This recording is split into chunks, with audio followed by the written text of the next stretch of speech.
trying to do a recording without coughing my lungs out. There we go. When I was 5, maybe 6, I don't know, whenever you're old enough to remember a full day and care about those kinds of things, I got a Nintendo GameCube. This is something you don't forget, ever. This is just one of those moments. The day you become a degenerate like so many others before you and after you. No, I jest. But you really don't forget it. When that thing that is going to take up so much of your headspace gets introduced into your life. I remember this as vividly as I remember declaring that I would be an animator when I grew up while tracing my hand on the back of some random flyers and printer paper in my mom's old Saturn. That, however, is for another day. Today is about weeds. It's still heavily debated between my mother and uncle who it was that was responsible for getting my original GameCube. My uncle swears it was him. The head gamer himself takes pride in it. My mother swears she had gotten it for me, that it was her idea, but concedes to my uncle. She says her memory is just not that great, but she's never been one to look for an argument, either. I take solace hearing these two go off, knowing they both wanted so badly for me to have this, but I also quietly thank my mother. Regardless of how I got the thing, I feel like it wouldn't have happened without her. Now, the first and only game I had for it when I received it was Super Mario Sunshine.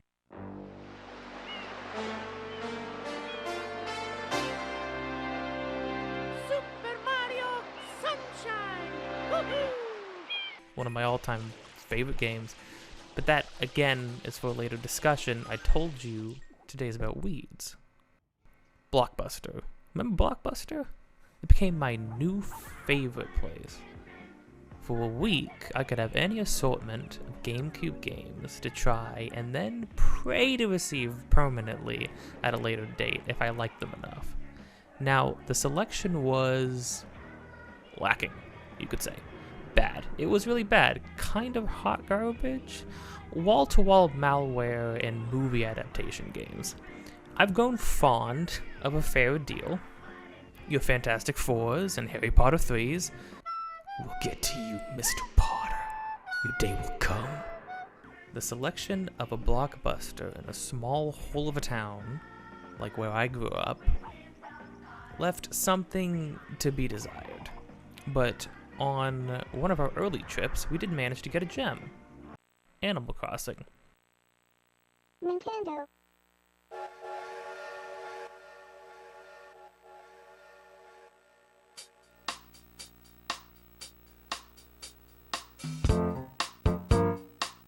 The first in a series that still has people hooked. Now, it's strange to look back at a very young me essentially playing the simplest life simulator out there, but I was enamored. The way everything looks, the music, the sounds, the vast array of characters grumbles and squeaks as they talk to you, it was just something entirely itself. It was an experience you could only get sitting down and playing it. I loved it instantly. But what surprised me was that for as much as I was mesmerized by the game, so was my mother. That first afternoon with the game, she watched me the whole time. My mother was not what I'd call a gamer. She plays Candy Crush. I mean, just so much Candy Crush. But that's really the extent of her gaming library. Games have always been difficult for her. She was never able to develop the muscle memory needed to do multiple actions at once. And considering the first game I got was Super Mario Sunshine, that was not looking to change.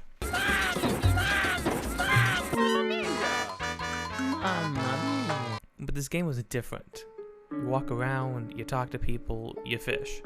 Anything and everything you did in the game happened simply by pressing the A button or the B button.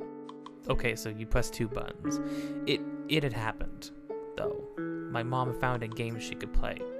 And since there could be 4 people in one village, she did. She was going to make a character herself. There was one problem. We had rented the game, and we didn't have a memory card. An oversight, clearly. Got the console, got the games, no memory cards.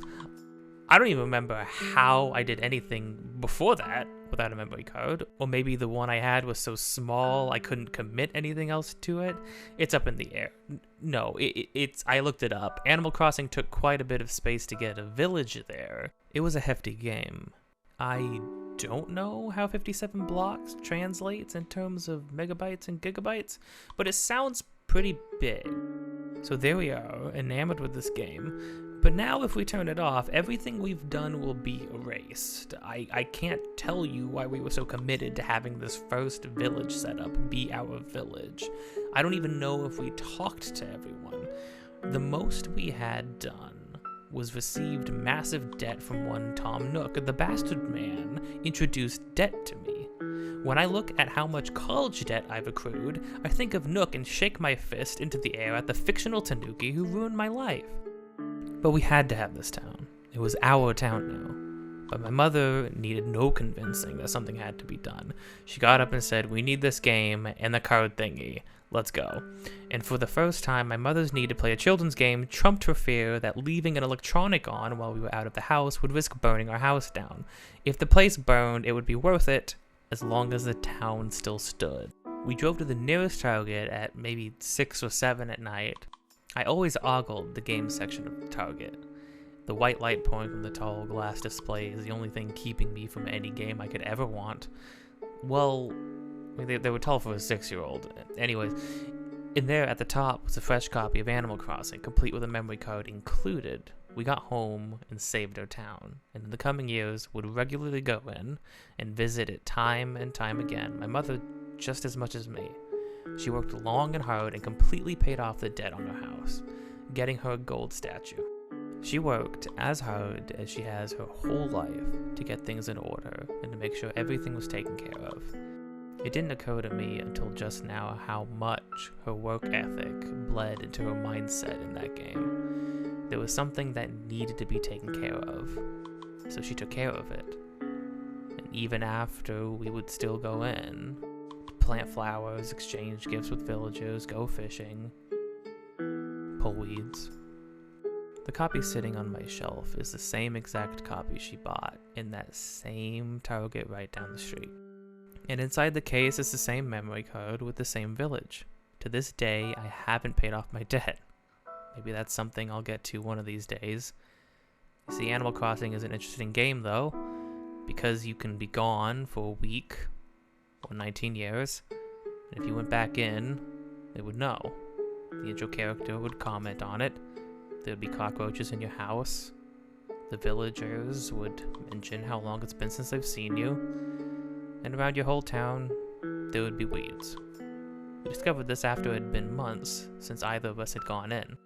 I was older and had other games to spend my time with. My mom had essentially speedran life in that game and cleared her debt. Between work and taking care of me, didn't have a whole lot of free time to go running around in a game, a trend that seems to have continued to this day. She hopped in one day, though, saw the town covered in weeds. She was very distraught. The whole place looked a mess. Something had to be done, had to be taken care of. So she sat there, pulling weeds, for hours. Top to bottom, she ran through every section of the map, pulling weeds. She got every single one. I'd be on and maybe would pull a few, but at the rate we were playing, the weeds would just come back. It seemed pointless. The next time we played in a couple months or years, they'd all just be back. We'd have to do it all over again. What would be the point? There's a lot of weeds. It's gotta get cleaned up. I feel bad. So she cleared them all. Every so often, my mother looks out into her yard and comments what a mess it is. We've always had a problem with upkeep. Could never keep anything good growing in it. The only things that would grow are weeds. And we'd pull them, and they'd go back. We'd tear the whole thing up. They grow anyways, drown them in weed killer. Well, great. Now they're adapted to weed killer. Now we just have tarps covered in pea gravel over the whole thing.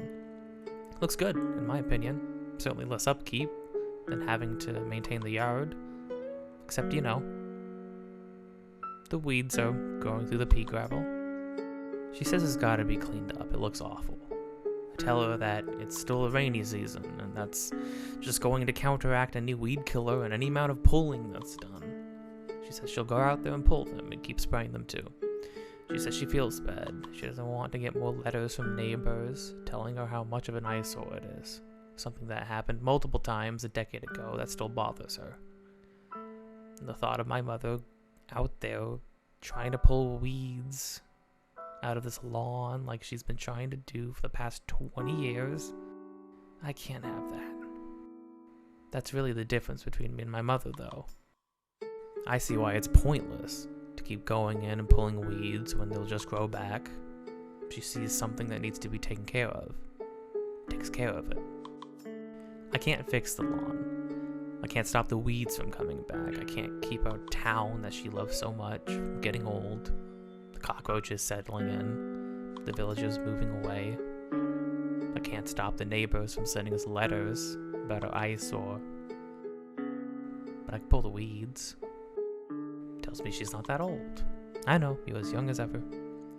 I'll find some kid who needs money to do it. I got no job, I'll do it. Well, I'll come out there with you. No, you won't. I got it covered. Well, I'll buy you pizza. Sounds good to me. To the mother who always takes care of things that need taken care of, who just walked out of my room saying she's had the urge to see our old town again, least I could do is pull the weeds.